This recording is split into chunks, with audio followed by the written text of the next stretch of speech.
На Исыхе самым почетным напитком является кумыс. Кумыс для народов Саха – это не просто напиток, а целая история народа. В Якутске впервые состоялся международный фестиваль кумыса, где приняли участие производители кумыса из Казахстана и Монголии. Нашу республику представили ведущие сельхозкооперативы и предприятия из улусов и города Якутска. Я приехала из Казахстана, город Павлодар. Представляю крестьянское хозяйство «Сагып». Мы являемся производителями кумыса. Очень мне здесь понравилось, очень гостеприимный, дружелюбный народ. Мы являемся производителями с 2011 года.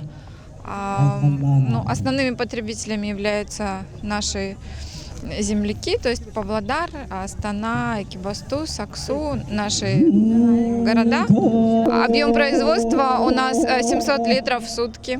Оценили кумыс члены жюри под председательством кандидата медицинских наук Басан Сюрен из Монголии. Первое место занял представитель из Монголии Мон Хангай Групп. Второе – крестьянское хозяйство села Аппаны Намского улуса Кымысчет. И третье место – крестьянское хозяйство Сагып из Республики Казахстан.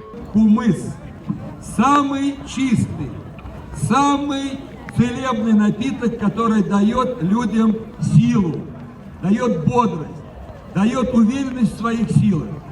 Я считаю, что решение, которое было принято мэрией, администрацией города Якутска, поддержано общественностью и прежде всего нашими друзьями в регионах, это Казахстан, это Тува, Монголия и другие.